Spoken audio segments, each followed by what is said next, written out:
Bab 3091, Tuan Penyusuci. Tidak mudah menjinakkan penyusuci sebesar itu. Begitu dijinakkan, ia dibawa pergi oleh angin puting beliung. Dev juga sangat terkejut. Dia tidak mengerti mengapa penyusuci tidak mendengarkan perintahnya dan bersikeras untuk berenang menuju angin puting beliung. Berhentilah berteriak. Kapal roh sedang menuju ke arah tornado. Kita harus mengubah arahnya atau menghentikannya. Sekarang kita membutuhkan seseorang untuk menarik penyusuci itu dan berhenti membiarkan penyusuci itu mengendalikan kapal spiritual. Jika kapal roh memasuki area tornado, maka tidak ada satupun dari kita yang akan bertahan di lautan tinta yang luas ini. Saat ini, Ye Fengqing berkata dengan keras. Setelah mendengar ini, semua orang berhenti berbicara, tetapi tidak ada yang melompat dari kapal roh untuk menarik penyusuci itu. Lagi pula, tidak ada yang tahu apa bahayanya. Saya khawatir tidak akan ada banyak biksu di seluruh kapal ini yang memiliki dedikasi tanpa pamrih. Mereka datang ke Mohai hanya untuk berburu harta karun dan melihat peluang apa yang bisa mereka temui. Tidak seorang pun akan mengambil risiko untuk seseorang yang tidak mau melakukannya. Ketika Ye Fengqing melihat tidak ada yang bergerak, dia tidak bisa menahan diri untuk tidak mengerutkan kening. Bukan karena dia mengasihani para biksu ini, dia takut dia akan berada dalam bahaya. Selain itu, kapal spiritual ini juga berharga. Jika itu dihancurkan oleh angin puting beliung, kerugiannya akan sangat besar. Melihat kapal roh semakin dekat ke tornado, tidak ada yang maju.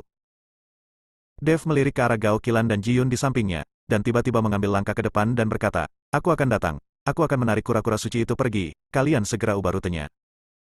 Alasan Dev melangkah maju bukan karena dia masih perawan, dia hanya tidak ingin melihat Gao Qilan dalam bahaya.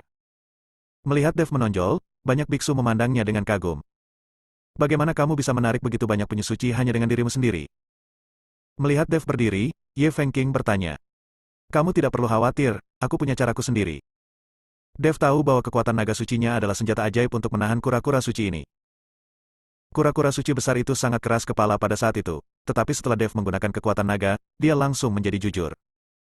Namun, Dev takut banyak orang akan mengetahui identitasnya ketika dia menggunakan kekuatan naga di depan begitu banyak orang. Tapi keadaannya ketat dan saya tidak bisa mengendalikan sebanyak itu. "Dev, aku akan pergi bersamamu." Melihat Dev berdiri, Gao Qilan berkata dengan wajah khawatir. "Hanya saja, jangan pergi dan tetap di kapal roh. Tidak akan terjadi apa-apa padaku." Dev tersenyum tipis dan berkata. Namun saat Dev hendak melompat dari kapal roh dan menarik kura-kura suci itu, tiba-tiba langit yang dipenuhi awan gelap menjadi lebih cerah. Tornado yang mengamuk perlahan menghilang, dan tak lama kemudian tidak ada jejaknya. Ketenangan telah kembali ke lautan tinta, dan puluhan penyusuci masih membawa perahu roh ke depan, namun tidak ada yang tahu kemana penyusuci ini akan membawa perahu roh. Lihat, kura-kura suci besar ada di langit. Semua orang melihat ke atas dan melihat bahwa penyusuci yang baru saja bergegas menuju tornado melayang di udara, lalu perlahan jatuh ke lautan tinta dan berenang cepat menuju kapal roh. Dan di mulut penyusuci, manik yang mempesona memancarkan cahaya terang, dan cahayanya bersinar, bahkan membuat air laut yang gelap menjadi lebih terang. Apa yang ada di mulut penyusuci? Terang sekali. Itu bukan semacam harta karun, kan? Itu pasti sebuah harta karun. Aku sudah lama mendengar tentang Master Binatang Suci. Aku tidak menyangka bahwa penyusuci baru saja bergegas ke tornado untuk berburu harta karun. Banyak biksu memandangi kura-kura suci raksasa itu dan terlihat iri. Ye Fengqing dan hantu gunung iblis sedikit mengernyit, melihat benda di mulut penyusuci, mata mereka penuh dengan keserakahan. Setelah penyusuci berenang di dekat perahu roh, sambil menghela nafas, manik-manik cerah terbang menuju Dev. Dev menangkapnya dan menemukan bahwa manik itu tidak besar, tetapi sangat berat, dan sepertinya ada semburan angin yang datang dari dalam manik tersebut. Bab 3092, Manik Angin Tetap. Apa ini? Ji Yun menggerakkan kepalanya dengan rasa ingin tahu dan menatap bola di tangan Dev. Dev menggelengkan kepalanya, dia tidak tahu apa yang dipegang kura-kura suci itu, tapi itu pasti sebuah harta karun. Memperbaiki manik angin, apakah ini manik angin tetap? Pada saat ini, Demon Mountain Ghost Lao muncul dan melihat bola di tangan Dev dengan mata berbinar. Mendengar Lao hantu gunung setan mengucapkan mutiara penarik angin, Dev menjadi semakin bingung, dia tidak tahu apa itu mutiara penarik angin. Namun setelah mendengar ini, para beku lainnya menjadi gelisah. Apa? Ini mutiara Ding Feng? Tidak mungkin kan? Dikabarkan bahwa mutiara penahan angin adalah harta karun Feng Po kuno. Apakah memang ada mutiara penahan angin? Ini benar-benar mustahil. Bagaimana mutiara Ding Feng bisa begitu kecil? Banyak biksu berkerumun untuk menonton dan membicarakannya. Beberapa orang percaya ini adalah mutiara Ding Feng, beberapa tidak. Namun, ketika Dev melihat ini, dia buru-buru menyingkirkan bola itu. Terlepas dari apakah itu manik Ding Feng atau bukan, seperti kata pepatah, kekayaan tidak terungkap dengan sia-sia. Melihat mata orang-orang di depannya ini, mereka mungkin semua menginginkannya. Melihat Dev menyimpan mutiaranya, semua orang berpencar, tidak banyak orang yang percaya bahwa itu adalah mutiara Ding Feng.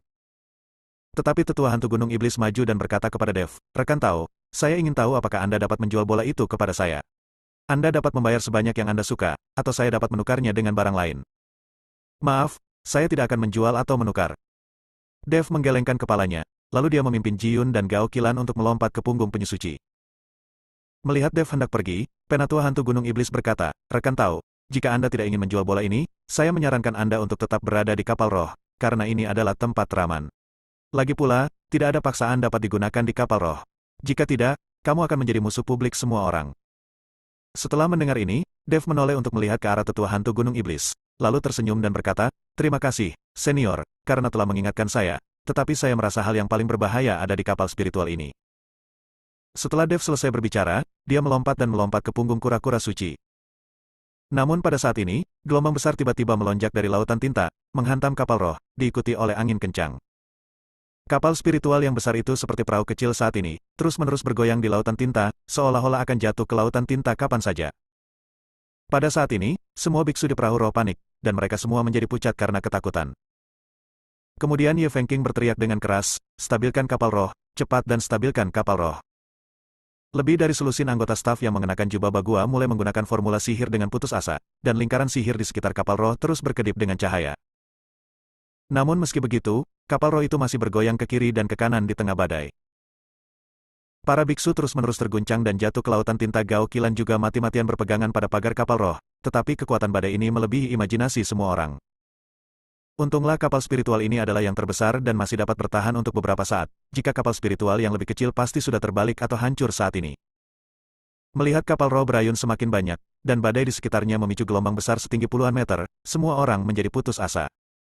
Mereka tidak mengerti mengapa badai sebesar itu tiba-tiba muncul.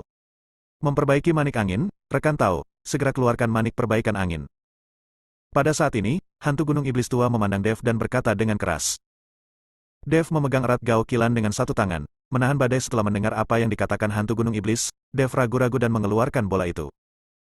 Ketika Dev baru saja mengeluarkan bola itu, pemandangan yang awalnya menderu tiba-tiba menjadi sunyi. Saya melihat badai mulai berbalik ketika jaraknya lebih dari 10 meter dari kapal roh. Sepertinya sesuatu yang menakutkan badai itu muncul. Kapal roh menjadi sunyi, dan semua orang pulih dari kepanikan mereka. Bab 3093, karena nikmat. Saya melihat bola di tangan Dev memancarkan cahaya yang menyilaukan, dan di sekitar kapal roh, badai mulai berputar di sekitar kapal roh, dan akhirnya membentuk tornado. Namun, di tengah-tengah tornado, tidak ada angin sama sekali. Kapal roh tetap diam di tengah-tengah tornado, bahkan tanpa satu gelombang pun di lautan tinta. Semua orang tercengang dengan pemandangan di depan mereka. Pada saat ini, mereka akhirnya percaya bahwa bola di tangan Dev memang adalah manik Dingfeng. Dev juga sedikit terkejut saat ini. Dia tidak menyangka bahwa manik ini, yang kelihatannya tidak terlalu mencolok, sebenarnya bisa memiliki kemampuan seperti itu. Tampaknya naga yang menyedot air tadi disebabkan oleh mutiara pengikat angin ini. Tidak ada yang tahu, hanya penyusuci yang tahu, jadi dia berenang menuju tornado dan membawa mutiara pengikat angin kepada Dev. Tepat ketika Dev melihat mutiara penahan angin di tangannya, dia menemukan bahwa mutiara penahan angin mulai bersinar perlahan, dan badai di sekitarnya mulai berubah menjadi arus angin kecil, yang terus-menerus diserap oleh mutiara penahan angin. Dalam waktu sekitar 10 menit, permukaan laut yang tadi masih bergemuruh karena angin, kembali tenang. Badai yang mengamuk itu benar-benar tersedot ke dalam butiran kecil penahan angin ini. Dev melihat ke arah manik Feng Feng, dan suara angin di dalam manik Feng Feng menjadi lebih jelas. Saat ini, Dev mulai bersemangat karena dia bisa merasakan hembusan angin dari mutiara penahan angin. Alangkah baiknya jika dia bisa menggunakan mutiara penahan angin ini untuk menyadari asal-muasal angin. Namun Dev tidak menunjukkannya, karena semakin bersemangat dia menunjukkannya, orang-orang di sekitarnya akan semakin iri. Jika saatnya tiba, rasa iri itu akan berubah menjadi kebencian, dan dia mungkin menjadi sasaran kritik publik. Ini benar-benar mutiara pengikat angin. Ini benar-benar mutiara pengikat angin. Pasti ada banyak energi angin di dalam manik pengikat angin. Jika kamu sedang berlatih teknik berbasis angin, kekuatanmu akan berlipat ganda jika kamu mendapatkan manik pengikat angin ini. Aku iri, aku sangat iri. Mata banyak biksu penuh dengan rasa iri, dan beberapa dari mereka meneteskan air liur. Bagaimanapun juga, mutiara pengikat angin ini adalah artefak kuno dan nilainya tak ternilai harganya. Apalagi hembusan angin yang terkandung di dalamnya merupakan jenis hembusan angin tak kasat mata yang paling langka. Melihat mata serakah dan iri dari banyak biksu, Gao Qilan sedikit takut, jadi dia menarik Dev dan berkata, "Dev, ayo pergi." Gao Qilan takut jika dia tinggal di sini lebih lama lagi, orang-orang ini akan menjadi gila dan merebut manik Feng Feng dengan cara apapun. "Rekan penganut Tao, bisakah kamu memberiku mutiara pengikat angin? Aku tahu kamu tidak melatih keterampilan berbasis angin. Mutiara pengikat angin ini tidak akan banyak berguna di tanganmu. Dan yang aku latih adalah teknik angin. Jika kamu memberiku mutiara pengikat angin, minta saja apapun yang kamu inginkan. Dan aku, Aliansi Penyegel Iblis, akan selalu berhutang budi padamu. Tepat ketika Dev hendak pergi, Ye Fengqing perlahan berdiri di depan Dev. Di belakang Ye Fengqing ada selusin anggota staf yang mengenakan jubah bagua. Melihat Ye Fengqing mencoba memperbaiki Feng Zhu, yang lain mundur satu demi satu, dan suasana di tempat kejadian mulai terasa sedikit berbeda. Bagaimanapun, Ye Fengqing adalah subpenguasa dari Aliansi Penyegel Iblis. Jika dia menginginkan manik angin tetap, maka orang lain pasti tidak akan memiliki kesempatan. Namun, kata-kata Ye Fengqing juga membuat banyak biksu terlihat iri terhadap Dev. Segala hal lainnya mudah untuk dibicarakan, tetapi bantuan dari Aliansi Iblis ini sungguh tak ternilai harganya. Semua orang tahu kekuatan Aliansi Penyegel Iblis di seluruh surga dan dunia manusia. Bahkan beberapa bangsawan sekte tidak dapat bersaing dengan Demon Ceiling Alliance. Sebagai subpenguasa dari Aliansi Penyegel Iblis, kata-kata Ye Fengqing pasti memiliki pengaruh yang besar di dalam Aliansi Penyegel Iblis, jadi janjinya sangat berharga. Meskipun mutiara pengikat angin adalah harta yang tak ternilai harganya, jika Anda tidak mempraktikkan teknik berbasis angin, itu tidak akan membawa banyak manfaat. Bab 3094, tidak berharga. Tapi janji Ye Fengqing berbeda, jika dia bisa menjilat Aliansi Penyegel Iblis, hidupnya mungkin berubah. Banyak orang mengira Dev pasti setuju. Jika itu mereka akan setuju tanpa ragu-ragu. Lagi pula, dengan kekuatan Demon Ceiling Alliance, tidak ada yang berani menolak, dan tidak ada yang bisa menolak. Aku tidak membutuhkan bantuan dari Aliansi Penyegel Iblis, yang kubutuhkan adalah mutiara pengikat angin ini. Dev menolak tanpa ragu-ragu, dan dia menolak dengan sangat sederhana. Dev tahu seperti apa Aliansi Penyegel Iblis, dan dia mengadakan festival dengan Aliansi Penyegel Iblis. Bagaimana dia bisa memberikan mutiara penata angin ini kepada seseorang dari Aliansi Penyegel Iblis? Semua orang tercengang saat mendengar penolakan Dev, bahkan Ye Fengqing tidak menyangka bahwa Dev akan menolak tanpa ragu-ragu. Suasana tiba-tiba menjadi aneh, dan wajah Ye Fengqing menjadi gelap. Apakah bantuan dari Aliansi Penyegel Iblisku tidak sebanding dengan mutiara pengikat angin ini? Ye Feng berkata dengan mata jernih, sedikit fokus. Di mataku, bantuan dari Demon Ceiling Alliance tidak ada gunanya. Dev berkata dengan tenang. Wow. Kata-kata Dev segera menimbulkan keributan di antara para biksu di tempat kejadian. Tak satu pun dari mereka menyangka bahwa Dev akan benar-benar mengatakan ini. Bahkan jika dia tidak ingin menjual mutiara penata angin, dia dapat mengatakannya dengan cara lain dan mendiskusikannya dengan Ye Fengqing.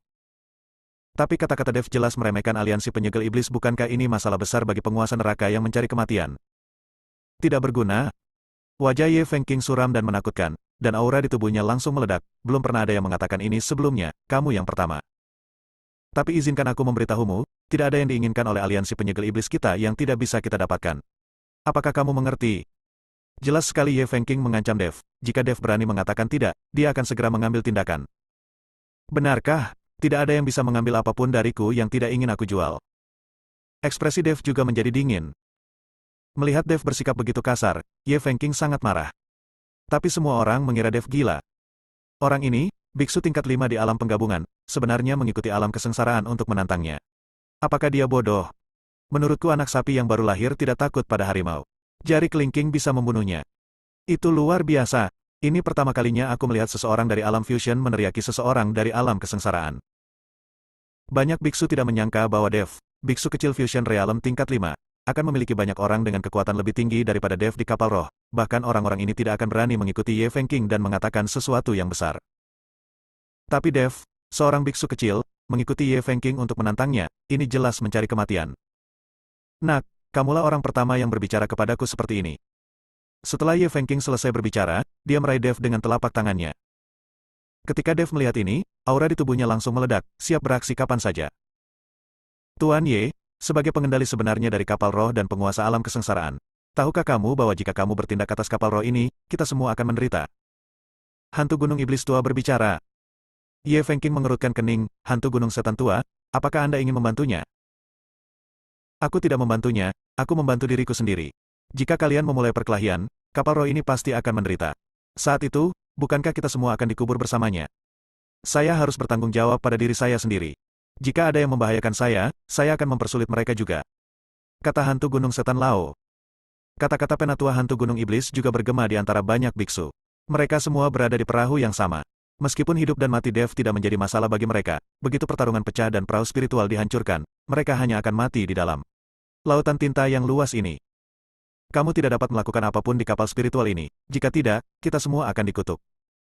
Tidak, kapal roh tidak bisa berbuat apa-apa. Bukankah ini aturan? Bagaimana kamu sendiri bisa melanggarnya? Kita semua harus bersatu. Siapapun yang mengambil tindakan di kapal spiritual akan menjadi musuh kita semua. Demi keselamatan mereka sendiri, banyak biksu juga berteriak. Bab 3095, Membual.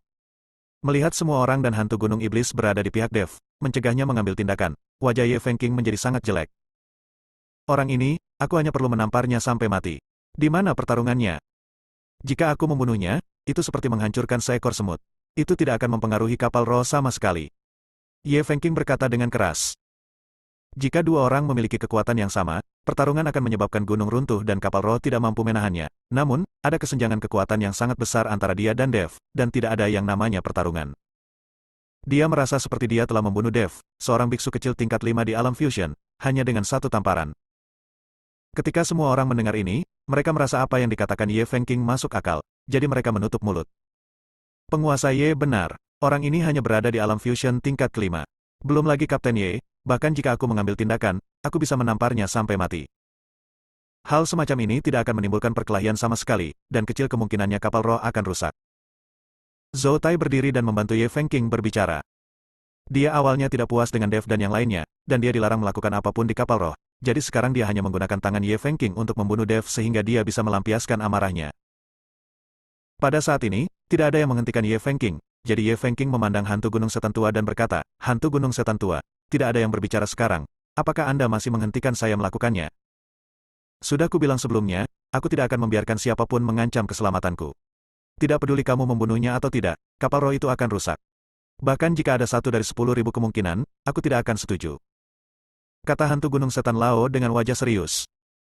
Ye Fengqing melihat hantu gunung iblis ini selalu menolak untuk memberinya wajah, dan segera berkata dengan marah, aku ingin memberimu wajah, jadi aku bertanya, sekarang aku akan membunuhnya, lihat siapa yang berani menghentikannya.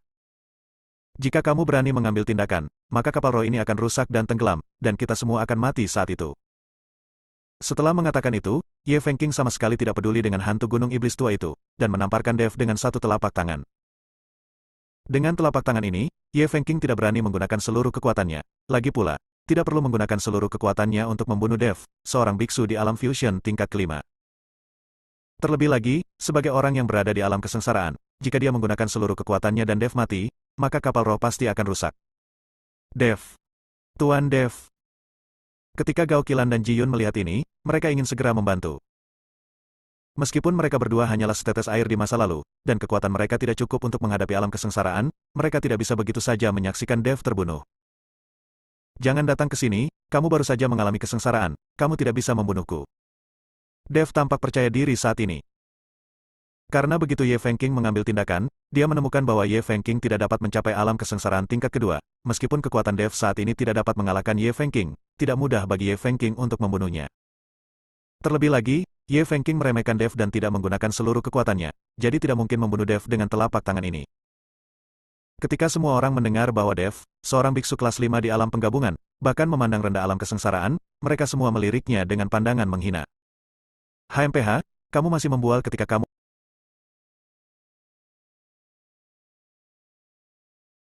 HMPH, kamu masih membual ketika kamu akan mati. Dia masih berada di alam kesengsaraan. Apa dia tidak tahu bahwa hanya dengan satu jari di alam kesengsaraan, dia bisa mati tanpa tempat pemakaman? Anak muda masa kini tidak terlalu kuat, tapi mereka cukup sombong. Semua orang meremehkan kata-kata Dev, mengira Dev hanya membual. Lagi pula, biksu tingkat 5 di alam penggabungan meremehkan mereka yang berada di alam kesengsaraan. Ini tidak masuk akal. Ye Fengqing juga terhibur dengan kata-kata Dev, dan berkata sambil tersenyum, saya belum pernah melihat seorang biksu muda fusion realem meremehkan seseorang di alam kesengsaraan. Tapi hari ini saya akan membiarkan Anda melihatnya, Anda dan saya kesenjangan antara. Aku tidak akan menamparmu sampai mati, aku akan membiarkanmu mati dalam keputusasaan dan kesakitan. Kata Ye Fengqing, dan benar-benar melemahkan kekuatan telapak tangan ini lagi. Dia benar-benar takut jika dia mengerahkan sedikit kekuatan, Dev akan ditampar sampai mati. Bab 3096, Kecerobohan. Itu tidak menyenangkan. Melihat Ye Fengqing menarik kekuatannya lagi, Dev mencibir di wajahnya, karena orang ini terlalu meremehkan dirinya sendiri, biarkan dia meningkatkan ingatannya. Da Feiyuan awalnya ingin menghindar. Bagaimanapun, Ye Fengqing adalah seorang biksu di alam kesengsaraan. Bahkan jika tamparan itu tidak menggunakan seluruh kekuatannya, itu masih sangat kuat. Sekarang Ye Fengqing telah menarik kekuatannya lagi, Dev tidak akan bersembunyi lagi. Melihat Dev menolak untuk menghindar, hantu gunung iblis sedikit mengernyit dan melangkah maju untuk menghentikannya. Karena jika telapak tangan Ye Fengqing jatuh, Dev pasti tidak akan sanggup menanggungnya jika dia tidak menghindar. Melihat hantu gunung iblis ingin menghentikannya, banyak biksu segera mengelilinginya, mengelilingi hantu gunung iblis di tengah. Mereka tidak mengizinkan hantu gunung iblis untuk mengambil tindakan. Jika hantu gunung iblis mengikuti Ye Fengqing dan mengambil tindakan, maka kapal roh pasti akan tenggelam, dan semuanya akan hancur. Hantu gunung iblis mengerutkan kening ketika dia melihat begitu banyak orang di sekitarnya, tapi dia tidak berdaya. Ketika Ye Fengqing melihat Dev tidak bergerak dan menatapnya dengan cibiran di wajahnya, dia mengira Dev ketakutan setengah mati. Melihat telapak tangan Ye Fengqing hendak memukul Dev dengan kekuatan kursif, cahaya dingin melintas di mata Dev dan dia akhirnya bergerak. Tinju cahaya suci. Dev tiba-tiba mengepalkan tinjunya, dan kemudian cahaya terang keluar dari tinjunya. Kekuatan tak berujung melonjak dari pukulan Dev. Boom! Pukulan Dev mengenai telapak tangan Ye Fengqing dengan keras. Dalam sekejap, terdengar suara keras. Semburan nafas menyebabkan kapal roh mulai bergetar hebat, dan seluruh dek mulai retak. Saat ini, semua orang mulai panik. Mata Ye Fengqing melebar karena terkejut, dan dia terbang mundur, menghantam geladak dengan keras. Geladak itu langsung runtuh, dan dia jatuh ke dalam kabin. Lingkaran sihir di sekitar kapal roh runtuh seketika akibat kekerasan yang terjadi, dan banyak orang terlempar ke tanah. Tak satu pun dari mereka memiliki persiapan mental, menurut mereka Dev hanyalah seekor semut yang akan mati hanya dengan sedikit gerakan memutar. Tanpa diduga, semut ini meledak dengan kekuatan seekor binatang. Cepat, perbaiki kapal roh. Kita tidak boleh membiarkan kapal roh itu runtuh. Teriak seorang anggota staf yang mengenakan jubah gosip. Tak lama kemudian, banyak staf kapal roh menjadi sibuk dan dengan cemas memperbaikinya. Takut kapal roh itu akan runtuh dan langsung tenggelam di lautan tinta. Jika demikian, tidak ada satupun dari mereka yang akan selamat. Banyak beku lain yang terkejut dan bergegas membantu, karena ini adalah masalah hidup dan mati.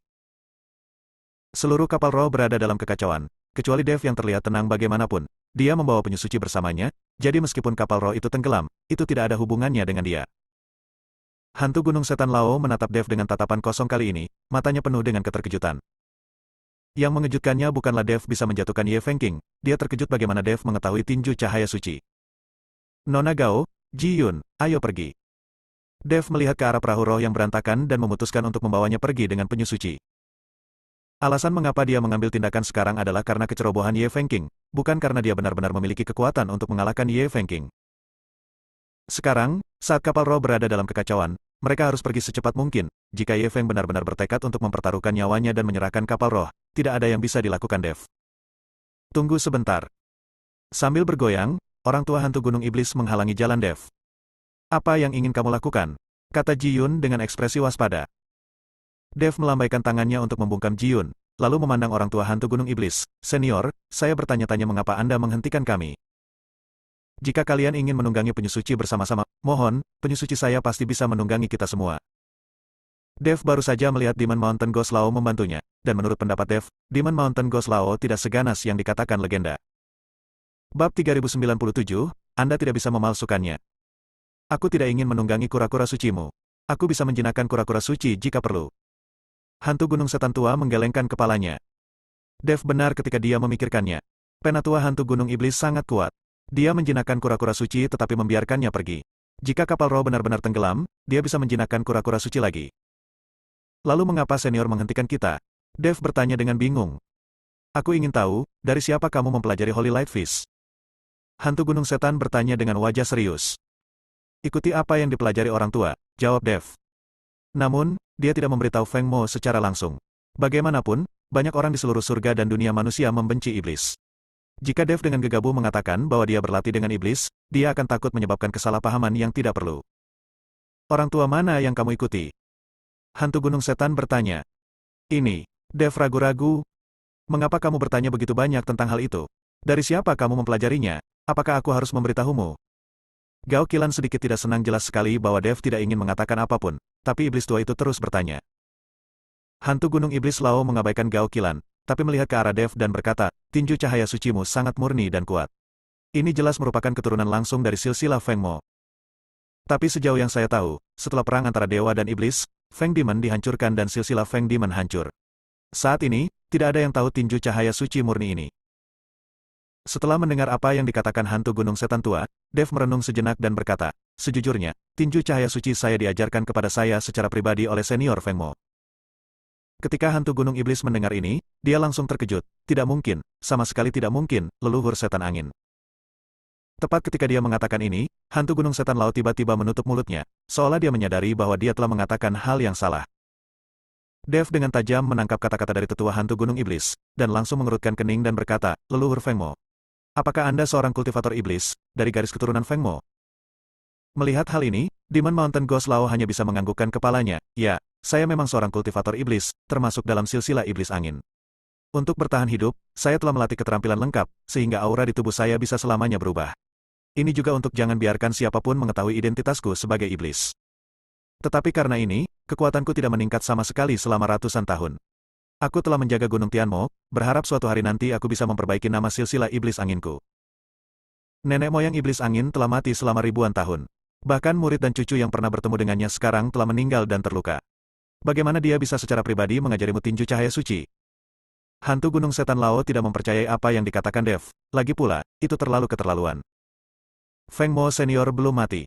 Jejak jiwanya yang tersisa ditekan di menara penindas iblis di dunia sekuler. Saya menyelamatkan senior Feng Mo secara kebetulan. Dia mengajari saya tinju cahaya suci. Dia juga mengatakan bahwa jika aku punya kesempatan, Tian Mo San akan menemuimu. Dev berkata jujur. Apa, leluhur iblis angin belum mati? Dia telah kembali ke Gunung Tianmo. Kenapa aku tidak melihatnya? Wajah Devil Mountain Ghost Lao penuh kegembiraan, dan tubuhnya sedikit gemetar. Kalau begitu aku tidak tahu. Mungkin dia hanyalah sisa jiwa dan tidak ingin orang mengetahuinya. Mungkin dia akan muncul ketika dia mendapatkan kembali tubuh fisiknya. Dev tidak mengerti mengapa Feng Mo tidak pernah muncul. Tapi coba pikirkan, Feng Mo hanya memiliki sisa jiwa yang tersisa, dan kekuatannya harus dikurangi secara signifikan. Jika dia muncul sekarang, dia mungkin akan ditekan lagi. Mungkin dia berpikir setelah mendapatkan kembali kekuatan fisiknya, belum terlambat untuk muncul. Hantu gunung iblis menatap Dev, kamu tidak berbohong padaku. Aku berbohong tentang apa padamu? Apakah itu ada artinya bagiku? Dan tinju cahaya suciku tidak mungkin palsu, kan? Dev tersenyum ringan dan berkata. Pada saat ini, Demon Mountain Ghost Lao sepenuhnya percaya pada Dev. Lagi pula, tidak ada yang akan mempelajari tinju cahaya suci Dev kecuali Feng Mo sendiri. Bab 3098, Tuan Patriark. Leluhurku, mohon tunduk padaku sebagai murid. Seperti yang dikatakan oleh hantu gunung iblis tua, dia akan berlutut di hadapan Dev. Kali ini, Dev ketakutan. Dia dengan cepat melangkah maju untuk mendukung hantu gunung iblis tua dan berkata, Senior, apa maksudmu? Tinju cahaya sucimu diajarkan oleh leluhur Feng Mo sendiri. Itu berarti kamu adalah murid leluhur Feng Mo. Dengan cara ini, kamu adalah leluhurku. Saat aku melihat leluhurku, aku harus memberinya hormat yang besar. Hantu gunung setan Lao menjelaskan. Ketika Dev mendengar ini, dia segera menggelengkan kepalanya. Senior, saya baru saja secara tidak sengaja menyelamatkan senior Feng Mo. Dia baru saja mengajari saya tinju cahaya suci. Saya bukan muridnya, dan senior Feng Mo tidak pernah mengatakan dia akan menerima saya sebagai muridnya. Meskipun leluhur Feng Mo tidak mengatakan apa-apa, dia pasti memiliki niat itu jika dia memintamu pergi ke Gunung Tian Mo untuk menemukannya. Bahkan jika kamu bukan murid leluhur Feng Mo, tetapi kamu menyelamatkan leluhur kami, kamu masih merupakan dermawan yang besar bagi klan Feng Mo kami. Pantas bagiku untuk berlutut dan memujamu. Hantu gunung iblis tua berkata bahwa dia akan bersujud kepada Dev. Dev memegang erat orang tua hantu gunung iblis dan berkata dengan ekspresi malu di wajahnya, Senior, tolong jangan lakukan ini. Hadiah yang begitu besar akan menyinggung perasaan junior. Dev benar-benar tidak menyangka bahwa hantu gunung iblis ini sudah tua dan tampak galak, tetapi dia sangat lugas dalam melakukan sesuatu, sama sekali tidak seperti rumor yang beredar. Tepat ketika Dev dan hantu gunung iblis sedang bertarung satu sama lain, aura menakutkan tiba-tiba muncul dari belakang mereka. Beraninya kamu, Dev, sembunyikan kekuatanmu dan bujuk aku. Jika aku tidak membunuhmu hari ini, aku bersumpah aku tidak akan menjadi manusia. Sosok Ye Fengqing perlahan terbang keluar dari kabin, matanya dipenuhi dengan niat membunuh yang kuat. Di depan banyak orang, dia dipukul oleh Dev, ini sangat memalukan. Itu juga mempermalukan aliansi penyegel iblis mereka. Jika pemimpin aliansi mengetahuinya, itu akan merepotkan. Merasakan aura di tubuh Ye Fengqing, ekspresi Gao Qilan dan Ji Yun berubah, dan seluruh tubuh mereka sepertinya ditekan oleh gunung besar. Tekanan dari para biksu di alam kesengsaraan bukanlah sesuatu yang dapat mereka tanggung. Ketika Dev melihat ini, wajahnya menjadi sangat jelek. Jika Ye Fengqing menggunakan seluruh kekuatannya, dia tidak akan mampu menghadapinya. Meski bisa kabur, apa yang akan dilakukan Gao Qilan dan Ji Yun? Tepat ketika Dev dan yang lainnya menderita tekanan mengerikan dari Ye Fengqing, mereka tiba-tiba merasakan tubuh mereka rileks. Saya melihat tubuh iblis San Guilao meledak dengan sinar cahaya, menutupi mereka bertiga. Melihat ini, Ye Fengqing mengerutkan kening. Hantu gunung setan tua, apa maksudmu? Saya tidak bermaksud apa-apa. Seperti yang saya katakan, tidak ada yang bisa mengancam integritas saya. Sekarang kapal roh rusak, banyak orang yang memperbaikinya, tapi kamu masih ingin melakukan sesuatu di kapal roh. Kamu tidak ingin hidup, tapi aku tetap ingin hidup. Kata hantu gunung setan Lao dengan tenang. Ye Feng memandang orang tua hantu gunung iblis dengan dingin. Ekspresi wajahnya menjadi semakin suram. Apakah kamu ingin mengikutiku dan menentang seluruh aliansi penyegel iblis? Ye Fengqing mengancam penatua hantu gunung iblis. Aku tidak ingin melawan aliansi penyegel iblismu, tapi aku juga tidak ingin mati. Jadi selama saya berada di kapal spiritual ini, jika Anda ingin mengambil tindakan, Anda tidak akan pernah. Hantu gunung iblis tampak bertekad. Pada saat ini, biksu lain juga berkumpul. Kali ini mereka tidak menghentikan orang tua hantu gunung iblis, tetapi Ye Fengqing. Baru saja, Ye Fengqing menamparkan Dev dengan pukulan, dan seluruh kapal roh rusak. Jika Ye Fengqing mengambil tindakan sekarang, kapal roh pasti akan hancur dan tenggelam 100%. Saat ini, tidak ada yang berani menganggap Dev sebagai semut. Tuan Ye, Anda harus berhenti mengambil tindakan, jika tidak kita semua akan mati. Benar, tamparan tadi hampir menghancurkan seluruh kapal spiritual. Sekarang kapal roh sudah rusak, kita tidak boleh berbuat apa-apa lagi. Banyak biksu mengepung Ye Fengqing dan menolak membiarkan dia mengambil tindakan. Bab 3099, hilang. Wajah Ye Fengqing menjadi sangat jelek, tapi tidak ada yang bisa dia lakukan, dia tidak ingin menimbulkan kemarahan publik. Lagi pula, saat dihadapkan pada pilihan hidup dan mati, semua orang bisa melakukan apa saja. Jika ini memaksa semua orang untuk melawannya, bahkan jika dia berada di alam kesengsaraan, dia mungkin tidak dapat menahan begitu banyak orang. Nak, aku ingat kamu. Jika kamu berani pergi ke darat, aku akan membunuhmu. Ye Fengqing mengancam Dev. Dev tidak peduli sama sekali. Dia membawa penyusuci bersamanya dan bisa pergi ke darat kapan saja. Selama dia pergi dari sini, dia tidak percaya Ye Fengqing masih bisa menemukannya. Terlebih lagi, bahkan jika Ye Fengqing tidak mengejarnya, saya yakin aliansi penyegel iblis tidak akan melepaskannya. Oleh karena itu, Dev tidak takut pada orang-orang dari Demon Ceiling Alliance, lagi pula sudah seperti ini. Tuan Dev, sebaiknya Anda naik ke belakang penyusuci dan pergi. Adapun Ye Fengqing, saya akan mengawasinya. Jika dia berani mengambil tindakan terhadap Tuan Dev, saya tidak akan melakukannya. Mampu menyelamatkannya. Paling buruk, aku akan diburu oleh aliansi iblis. Aku akan bersembunyi ketika saatnya tiba. Aku hanya akan bersembunyi selama beberapa dekade. Kata hantu gunung iblis kepada Dev. Terima kasih senior. Selama saya sampai di darat, saya belum tentu takut dengan orang bernama Ye. Dev tersenyum tipis dan berkata. Selama dia kembali ke kota kekaisaran iblis, dengan kekuatan Ye Fengqing, tidak mungkin untuk memasuki kota kekaisaran iblis. Biarkan Yi He yang menanganinya. Setelah mengucapkan selamat tinggal kepada orang tua hantu gunung iblis, Dev, Gao Qilan dan Ji Yun melompat ke punggung penyusuci. Kemudian, di bawah perintah Dev, penyusuci berlari menuju pulau. Ketika Ye Fengqing melihat Dev pergi dengan penyusuci, wajahnya pucat dan giginya terkatup. Kembali. Ye Fengqing berteriak keras, kapal roh itu rusak dan tidak cocok lagi untuk melanjutkan berlayar di Laut Hitam. Juru Mudi, kapal roh telah rusak dan perlu diperbaiki sebelum formasi dapat diatur ulang sebelum dapat melanjutkan berlayar. Seorang anggota staf yang mengenakan jubah gosip berlari dan berkata, kalau begitu cepat perbaiki. Ye Fengqing menatap dengan marah dan berteriak keras. Staf sangat ketakutan sehingga mereka bergegas memperbaikinya. Namun pada saat ini, perahu roh tiba-tiba berguncang, dan puluhan penyusuci sekali lagi memeluk perahu roh dan mulai bergerak maju. Pada saat ini, semua orang panik, bertanya-tanya kemana kura-kura suci ini akan membawa mereka. Kapal roh rusak, dan bahkan jika Anda ingin membaca mantra untuk menghentikan penyusuci, Anda tidak punya pilihan selain menonton tanpa daya saat penyusuci ini membawa kapal roh ke depan. Kura-kura suci ini mahir dalam spiritualitas dan memiliki temperamen yang lembut.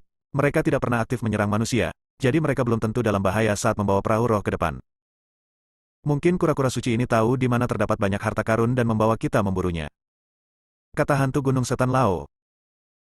Setelah mendengar ini, semua orang merasa bahwa apa yang dikatakan hantu gunung iblis itu masuk akal, dan mereka semua sangat santai. Mereka semua kembali ke kamar masing-masing dan membiarkan kura-kura suci ini memimpin kapal roh maju. Adapun Dev dan mereka bertiga, mereka duduk di belakang penyusuci, meskipun mereka tidak sebaik dan senyaman perahu roh. Namun di punggung penyusuci ini, Anda bisa menghadapi angin dan ombak, serta menyaksikan pemandangan lautan tinta, sungguh pengalaman yang unik. Dev duduk di punggung kura-kura sambil memegang manik pengatur angin di tangannya. Dengan cara ini, tidak peduli seberapa cepat kura-kura suci berenang, mereka tidak akan terkena angin. Melihat manik Feng Feng di tangannya, merasakan hembusan angin di dalam dan angin bersiul, Dev tidak tahu apa yang bisa dibawa oleh manik Feng Feng ini kepadanya. Bisakah Anda membantu saya memahami asal-usul angin? Dev tidak pernah berlatih teknik yang berhubungan dengan angin, dia juga tidak pernah menerima aura yang berhubungan dengan angin. Satu-satunya hal yang terkait dengan energi angin adalah langkah angin Dev. Dev memegang erat mutiara penahan angin, mencoba memasukkan kesadaran spiritualnya ke dalam mutiara penahan angin untuk melihat apakah dia dapat menyerap hembusan angin di dalam mutiara penahan angin. Namun setelah mencoba berkali-kali, semuanya gagal, dan tidak ada cara untuk menyerapnya. Kamu tidak bisa menelan mutiara Feng Feng, kan? Dev tampak tidak berdaya. Bab 3100, Monster menghalangi jalan. Dengan cara ini, setelah 3 hari berlayar di belakang penyu suci, ketiga orang itu samar-samar bisa melihat penampakan pulau itu. Sial, kukira jaraknya sangat dekat, tapi ternyata pulau ini jauh sekali. Setelah melihat pulau kecil itu, Dev tidak bisa menahan untuk tidak mengutuk. Saya tinggal di punggung kura-kura ini selama 3 hari, meskipun saya tidak makan atau minum dan tidak lapar, saya sangat lelah. Penyu suci berenang menuju pulau, Dev meregangkan tubuh dan melihat pulau yang muncul dari kejauhan. Namun tak lama kemudian, penyu suci tiba-tiba berhenti bergerak maju dan terus berenang di tempat. Ketika Dev melihat ini, dia tidak bisa menahan cemberut. Tuan Dev, ada apa? Ji-yun bertanya dengan bingung. Sepertinya monster lain akan muncul di lautan tinta ini, kata Dev. Segera setelah Dev selesai berbicara, di permukaan laut Mohai yang gelap, air laut hitam melonjak, dan di air laut ini, cahaya biru samar terpancar, seperti mata monster. Berdengung. Tiba-tiba, sesuatu terbang ke langit dari lautan tinta, memunculkan air laut dalam jumlah besar, dan jatuh dengan cipratan. Jika Dev dan yang lainnya tidak bersiap sejak lama dan membentuk perisai spiritual di sekeliling tubuh mereka, air laut akan mengubah mereka menjadi tikus yang tenggelam. Hai Hai Luo melonjak, dan melihat seberkas cahaya tiba-tiba terbang di atas kepala Dev, dan kemudian cahaya terang muncul di antara langit dan bumi yang gelap, seperti matahari yang terik. Monster dengan bentuk aneh dan sepasang sayap berdaging sedang menatap Dev dan yang lainnya. Monster macam apa ini? Kelihatannya menakutkan sekali. Ketika Gao Qilan melihat monster ini, dia sangat ketakutan hingga seluruh tubuhnya mulai gemetar. Dia belum pernah melihat binatang yang begitu menakutkan di ujung utara. Dev dan Ji-yun tidak tahu monster macam apa ini, lagi pula banyak orang yang belum pernah melihat monster ini di laut. Dev tampak sedikit gugup saat melihat monster di depannya. Jika di darat, Dev tidak akan takut, tetapi di lautan tinta, Dev tidak akan punya tempat tinggal. Dan di atas laut Mo, bahkan biksu yang kuat pun merasa kesulitan untuk bertahan di udara dalam waktu yang lama, akibatnya mereka tidak punya cara untuk menghadapi monster yang bisa terbang di udara. Monster menakutkan di udara menukik langsung menuju Dev dan yang lainnya. Setelah melihat ini, Dev meminta Ji-yun untuk melindungi Gao Qilan, sementara dia mengeluarkan pedang pembunuh naga dan berencana bertarung dengan monster itu. Saat monster itu menukik ke bawah, penyu suci itu tiba-tiba menyemburkan aliran air laut dari mulutnya. Air laut itu seperti pedang tajam, langsung menuju monster itu. Melihat ini, binatang iblis itu buru-buru menghindar, lalu mengepakkan sayapnya dan mengeluarkan serangkaian teriakan dari udara, sepertinya sedang mengejek penyu suci. Melihat ini, penyu suci juga meraung. Dia melihat 3 gelombang air mendekat dari jauh, dan segera tiba di depan Dev di bawah 3 gelombang air ini. Sebenarnya ada 3 kura-kura suci yang lebih kecil. Dev langsung mengerti arti dari kura-kura sucinya, jadi dia berkata kepada Gao Qilan dan Ji-yun, ayo kita lompat ke punggung kura-kura suci lainnya. Setelah mengatakan itu, ketiga orang itu melompat ke punggung kura-kura suci lainnya. Tanpa Dev dan yang lainnya di belakangnya, kura-kura suci besar itu mengangkat kepalanya dan kemudian terbang ke langit dari lautan tinta. Kemudian semburan air menyembur keluar dari mulut penyu suci dan langsung menuju monster itu. Ada ketakutan di mata monster itu, dan ia memancarkan sepasang sayap berdaging dan terbang tinggi ke langit dengan seluruh kekuatannya. Kolom air itu seperti pedang tajam, langsung menembus sayap monster itu. Monster-monster itu merasakan sakit, menjerit, dan kemudian tubuhnya jatuh ke laut. Celepuk. Terdengar suara keras, dan ombak besar berhamburan ke laut. Penyu suci juga menukik turun dari udara dan terjun ke lautan tinta. Dev melihat gelembung besar bermunculan di permukaan laut Mo, dan airnya tampak mendidih. Namun setelah beberapa menit, laut kembali tenang. Mulut kura-kura suci itu penuh dengan darah, dan kepalanya muncul dari air dengan ramuan binatang yang tergantung di sana. Bersambung.